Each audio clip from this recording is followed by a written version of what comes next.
लोकांच्या जीवावर कुठे असेल हा काय चाललाय प्रकार सगळा लोकांच्या भावना फार तीव्र आहेत।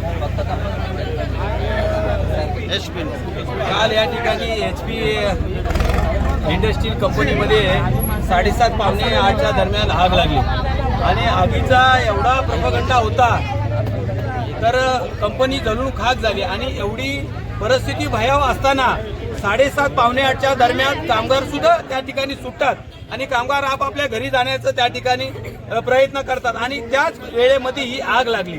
आग लागल्यानंतर सर्व ग्रामस्थांनी या ठिकाणी सहयोग केला। आपणही सगळे पत्रकार होते का जेणेकरून पहिली आग ही आटोक्यात आली पाहिजे, आग ही विझवली पाहिजे। कारण याचा दुसरा होता आपला हेतू का बाजूला आदिवासी वाडी आहे, समोर दलित वस्ती आहे, बाजूला शेजारीच लागून गाव आहे।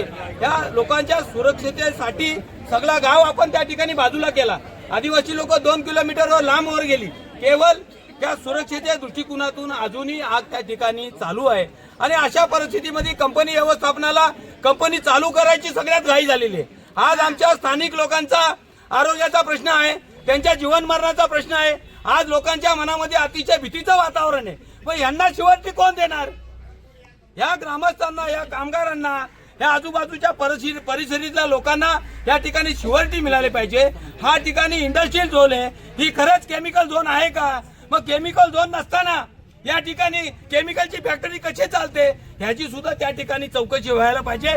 ग्रामस्थांच्या भावना अतिशय तीव्र आहेत का या व्यवस्थापनावर त्या ठिकाणी पोलीस केस झाली पाहिजे, गुन्हा दाखल झाला पाहिजे आणि गुन्हे दाखल झाले पाहिजे। योग्य त्या पद्धतीने व्यवस्थापनाने त्या ठिकाणी गुन्हा दाखल करून ज्या ज्या पद्धतीने या ठिकाणी आग लागली त्याचा ऑडिट व्हायला पाहिजे। सेफ्टीवाल्यांना त्या ठिकाणी बोलवले पाहिजेत, फॅक्टरी इन्स्पेक्टरला त्या ठिकाणी बोलवलं पाहिजे, लेबर ऑफिसला बोलवलं पाहिजे। जे काय आज या ठिकाणी कामगार आहेत, कंपनी या ठिकाणी आली, लोकांना रोजगार मिळालाय, त्याबद्दल काय आमचं दुमत नाहीये।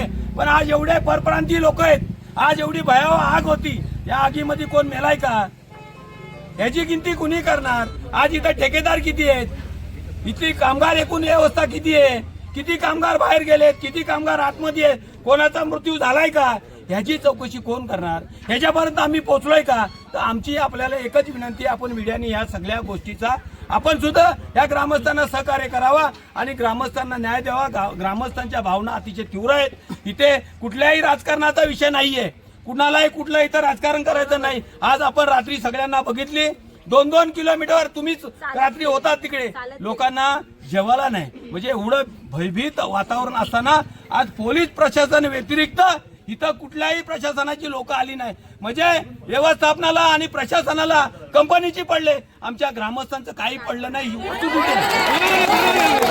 आणि म्हणून आम्ही या ठिकाणी सांगतोय का जिथपर्यंत व्यवस्थापनाकडून प्रशासनाकडून ठोस निर्णय येत नाही, कंपनीकडून रायटिंग मध्ये येत नाही, तिथपर्यंत एकही कामगार इथून हलणार नाही, एवढीच आमची या ठिकाणी मागणी आहे।